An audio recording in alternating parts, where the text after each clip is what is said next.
विधान में विपरीतता नहीं आना चाहिए। चारित्र मोहिनी का उदय आ भी गया है, लेकिन दर्शन मोहिनी से बचना चाहिए। अवस्था के नियोग से,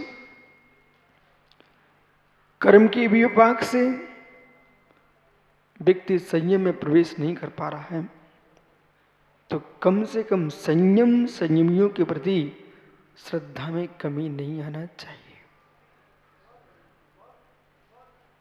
दूसरा पक्ष, अमन भाई, जो गलती मेरे अंदर है उस स्वयं की गलती के अंदर इतनी गहरे प्रवेश मत कर जाना बेटा कि इस व्रत का पालन मैं कर नहीं सकता हूं, बहुत कोशिश की तब भी नहीं कर सकता हूं। इसका मतलब अब कोई ऐसा व्रती हो नहीं सकता।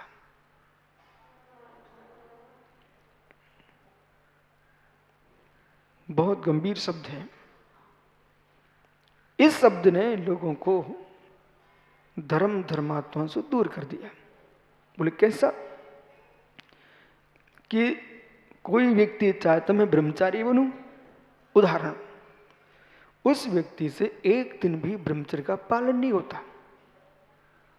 उसने बहुत कोशिश की तब भी पालन नहीं कर पाया। अंत में वो हताश हो गया और निर्णय क्या कर बैठा कि ये सब कहने की बातें हैं, मैं शास्त्र पढ़ता हूं, इतना धर्मात्मा हूं, तब भी मेरे से ब्रह्मचर्य नहीं पलता है, लगता है इसे कोई नहीं पालता होगा। ऐसी आस्था यदि बैठ गई मित्र, वो व्यक्ति धर्म से बहुत दूर खड़ा हो जाएगा। हुआ यही है जो सम्यक की और ज्ञान की बात कर रहे हैं। यथार्थ रजत यह है कि इन लोगों से संयम का पालन नहीं हुआ। इनने कोशिश भी की अंदर से, लेकिन नहीं पाल पाए। तो वो निर्णय क्या कर बैठे कि एक पंचम काल में, वर्तमान में, कलयुग में कोई संयमी हो नहीं सकता। इस प्रकार का जो निर्णय कर बैठे ना, ये जीवन की बहुत बड़ी भूल कर बैठे। 3 पक्षों से मैं बात समझा रहा हूं आपको। ये 6वां अध्याय है।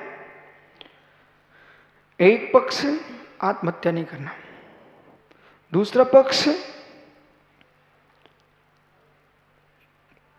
संयम स्वीकार करने के बाद संयम नहीं पाल पा रहे हो तो मित्र संयमों के प्रति अश्रद्धा मत करना। तीसरा पक्ष आपसे संयम नहीं पल रहा है, इसका तात्पर्य जगत में कोई संयम हो नहीं सकता है, ऐसा मत सोचना। अब माना कि तुम कोशिश कर रहे हो, एक व्रत के पालने की कोशिश करने से व्रत नहीं पलेगा। ब्रह्मचर्य का पालन करना चाहता है तो रसना पर नियंत्रण करना पड़ेगा, तब पालेगा वो। ब्रह्मचर्य का पालन करना चाहते हो तो नेत्रों पर नियंत्रण करना पड़ेगा, तब पलेगा। ब्रह्मचर्य पालन करना चाहते हो तो कानों पर नियंत्रण करना पड़ेगा, तब पलेगा। ब्रह्मचर्य का पालन करना चाहते हो नाक का घ्राणेंद्रिय पर नियंत्रण करना पड़ेगा, तब पलेगा। ब्रह्मचर्य का पालन करना चाहते स्पर्श इंद्रिय पर नियंत्रण करना पड़ेगा, तब पलेगा। इन सब पर नियंत्रण करने ना चाह रहा व्यक्ति और सीधा चाहता मैं ब्रह्मचारी बन जाऊं, नहीं पल सकता। भाई भोजन में गरिष्ठ बना और तीखापना छूट नहीं रहा। कोमल वस्त्र आदि कोमल लोगों के साथ बैठ करके कोमल शरीर का स्पर्श छूट नहीं रहा है। ऐसे वस्तुओं का सूंघना जो उत्तेजना देती है उनको छूट नहीं पा रहा है। शरीर का श्रृंगार छूट नहीं रहा है। और मेरे मित्र 24 घंटे मोबाइल छूट नहीं रहा है, वो कैसे ब्रह्मचर्य पालन कर पाएगा? उसके अंदर तो सारी सुविधाएं हैं, शुभ सुविधाएं, 5 पाप करने की पूर्ण सुविधाजनक कोई वस्तु है, उसका नाम मोबाइल है। आज के युग में कोई बदनाम भी नहीं करेगा और आप कुछ भी करते रहो। तो ये निर्णय करना पड़ेगा कि मुझे व्रत पालन करना है, तो इतनी सारी व्यवस्थाएं करना पड़ेंगी। अब बनारसी पंडित जी आते हैं, मैं भगवान विराजमान कर दूं, अरे कैसे कर दूं? ये तो सामान्य विषय प्रतिमा तो कोई भी देगा।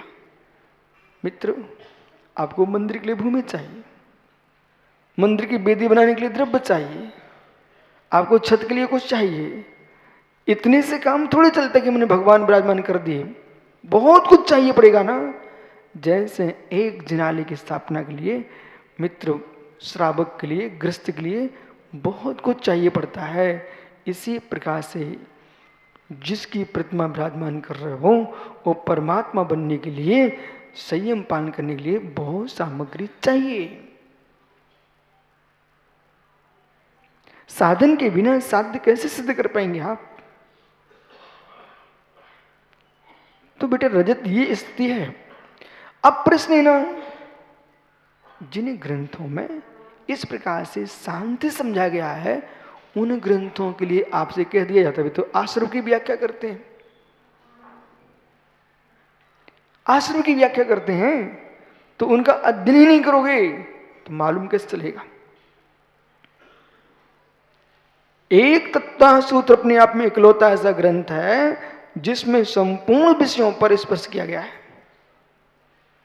कल आपने रसायन पढ़ा, दूसरा अध्याय। आज आप अशु आश्रव को कैसे जीव करता है उसे समझ रहे हो।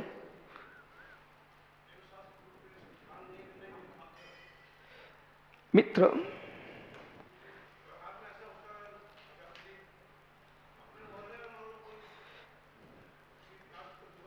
ज्ञानी आप बैठो, मैं समझाता हूं, मैं सब समझ चुका हूं। प्रकाश भैया, लोकाचार और आत्मश्रद्धान, इन दो में ध्यान रखना पड़ेगा। जिनके साथ आप रहते हो उनका लोक व्यवहार निभाना और आस्था से जाना, इन दोनों में अंतर है। तो लोक व्यवहार में किसी ने आपको मीठा दे दिया, उनका प्रसादी था, आप उसको फेंको मत, दुर्व्यवहार मत करो, किसी को ठेस मत लगाइए, आप रख लीजिए, आप रख लो। इसके उपरांत आपको नहीं पसंद, वहां बहुत सारे बच्चे खेलते हैं, आप उन बच्चों को दे दो ना, आप जो वहां उसी काम में लगे हुए हैं। लेकिन आपने एकदम झटकार दिया हाथ, तो लोगों को क्लेश होगा। बहुत सारे विषय ऐसे हैं कि आपको लोक मर्यादा में जीना है और लोग के बीच में रहना है, इसलिए बहुत समझ के जीने की आवश्यकता है। कभी कभी ऐसा होता है आपको दान भी देना पड़ता है, वहां यही मान के चलना मात्र हम अपनी आत्मरक्षा के लिए कर रहे हैं, इससे हम दान नहीं मानते। शेष हम 7वें अध्याय में आपसे चर्चा करते हैं। ये विषय 7वें अध्याय में आने वाला कल आएगा, ठीक है? तो बस इतनी ध्यान रखना कि किसी प्रकार से किसी का अनादर नहीं करना, सम्मान भी नहीं करना, मध्यस्थ भाव का प्रयोग करना। और वो हम लोग तो आपके यहाँ तो 4 ही मास रहता हूं, 8 महीने तो मुझे नाना संप्रदायों के बीच में रहना पड़ता है। कितने मठों में रुकता हूं, कितने स्थानों में रहता हूं। आपको तो याद है, आरंग गए थे ना, तो रास्ते में किशोर भैया अपने आहार कहां कराए थे? बराबर। तो ऐसा है, धर्म व्यवस्था और लोक व्यवस्था,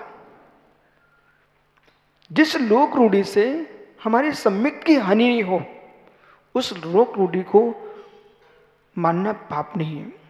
पर जिस लोक रूढ़ी से हमारे सम्यक की हानि हो, उसे स्वीकार नहीं करना चाहिए। ऐसा सोमदेव सूरी ने इस्तलक्तम्पु महाकाव्य में लिखा है, ठीक है?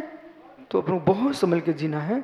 कभी कभी जो वास्तव में गंभीर ज्ञानी नहीं है, वे उत्तेजित होकर के बहुत कुछ बोल देते हैं। उनके बोलने का परिणाम ये होता है कि समाज को बाद में झेलना पड़ता है। इस समय अखंडता का है, अखंडता का है, सांप्रदाय फैलाने का नहीं है। अखंडता को आप प्रयोग कीजिए, लेकिन भिलाई सेक्टर 6 देश का सबसे बड़ा उदाहरण, वहां पर तो तीनों परंपराएं एक साथ रहती हैं। आंगन में सब हम एक हैं। अपने अपने मठों में आप अपने हिसाब से पूजा करो। सेक्टर 6 भिलाई बराबर। मैं तो चातुर्मास करके आया हूं 4 महीने। तो जो आपका त्रिवेणी तीर्थ है, भोपाल में एक ऐसा मंदिर है जहां पर दिगंबर, श्वेतंबर, जैन, हिंदू, अनेक प्रकार के क्रिश्चियन, मुस्लिम आदि के स्थान बने हुए हैं। हम मालूम, ठीक है, आपका बनाने वाले ने सबको समान में बिठाने की बनाया। उसने ये कहा कि तुम इनको आके पूजा करो। उसने तो वो तो एक सामाजिक व्यक्ति है, उसने सबके लिए स्थान बना के रख दिया है। वो आपसे ये कब कह रहा है कि मित्र, सेठी जी ने भोजन बनाया और निमंत्रण दिया आप सबका। उन्होंने अनेक प्रकार के भोज्य सामग्री बनाई है, इसलिए बनाई है कि आपको अच्छा लगे। ये कहाँ है कि आप जिससे बीमार होते हो आप खाई लो। उन्होंने तो आपकी रुचि से बना के रखा है। ये थोड़े कहा कि आपको शक्कर की बीमारी है तो आपको शक्कर खाना ही चाहिए वहां पर। आप अपथ्य आपके लिए है, उसका सेवन मत करो। ऐसे संसार में 363 मिथ्या मत हैं, वे हैं एक कलयुग हुंडा सपने काल का प्रभाव है कि द्रव मिथ्यात फैला हुआ है, परंतु वो ये कब कह रहे हैं कि आप मुझे स्वीकार करो। ये भारत बड़ा श्रेष्ठ देश इसमें है, धर्मनिरपेक्ष है, सुप्रज्ञा से सुविवेक से निर्णय करना है। आइए, समझ में आए प्रकाश भैया? अब आगे चलते हैं, मूल विषय पे आइए। कहां थे भाई आप?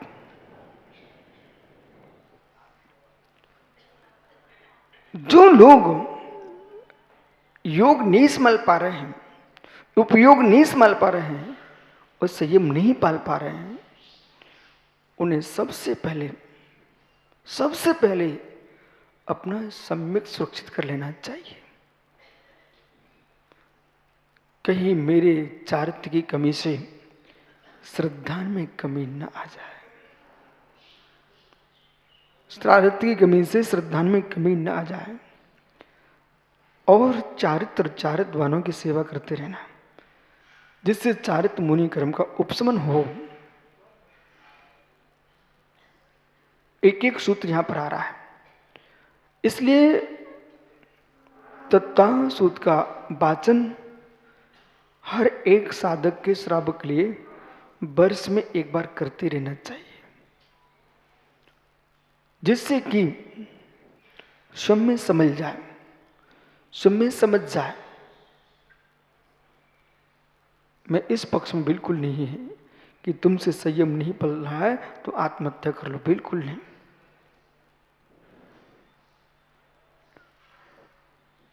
ये स्वीकार करो ये मेरी कमी है, ये स्वीकार करो मेरी कमी है। इतने गहरे मत चले जाओ कि आपको प्राण छोड़ना पड़ जाए। इतने गहरे में जाओ कि सम्यक की उत्कृष्ट साधना करके हम चारित्र की ओर अग्रसर हो सके। संयम और संयमियों के प्रति सम्मान भाव रखो। उसमें ये मत देखो ये हमसे छोटे थे बड़े हो गए, ये विकल्प मत लाना। संयम पे सुरनाथ जजे है। देवों का नाथ इंद्र होता है, वो भी 8 वर्ष अंतर्मूर्त के मुरजाद को प्रणाम करता है। 8 वर्ष 3 अंतर्मूर्त का जीव केवल ही भगवान बन सकता है। वहां उम्र नहीं देखेंगे हम, शरीर का कद नहीं देखेंगे, गुणों को देखेंगे। गुरु का अहम, उम्र का अहम भगवान महावीर स्वामी के समूषण से बाहर कर देता है। तीर्थंकर महावीर स्वामी के समूषण में एक पारसनाथ स्वामी के शासन काल के मुनिराज थे, आए थे। उनका नाम पेहिताश्रम मुनिराज था। उनके मन में एक भाव आ गया, मैं पारसनाथ मेरे गुरु श्रेष्ठ थे, इसलिए वर्धमान को क्यों स्वीकार करूं। और ऐसा विचार करके मुनिराज मिथ्यात्म में डूब गए और निकल करके शुद्धोधन तनय सुगतिनी बुद्ध को अपना मुखिया बना करके बौद्ध मत खड़ा कर दिया। इसलिए आप सभी ज्ञानी युवाओं से मेरा बेटा कहना है, आपका अभाग्य इस शिविर में आप आए, सम्मिलित शिविर में साधन कर रहे हो, सम्यक बातें सुन के जाना। अपने जीवन में बेटा कहीं कदाचित समाज कोई आदमी आपको अपमानित भी कर दे, उसके अपमान में आकर के हम मूल धर्म से दूर नहीं चले जाएंगे। समाज के लोगों से मेरा कहना है, जिस विषय पर एक व्यक्ति ने गलती की है उस विषय पर बात की जाए, ज्यादा बात बढ़ा करके ऐसा न किया जाए कि एक धर्मात्मा को धर्म से ही दूर कर दिया जाए।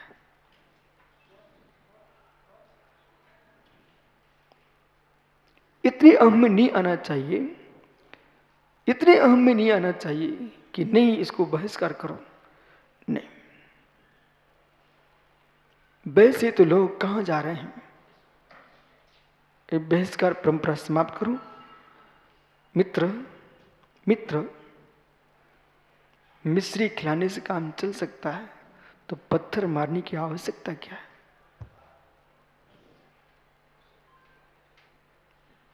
दुलार से समझाओ, मार के नहीं।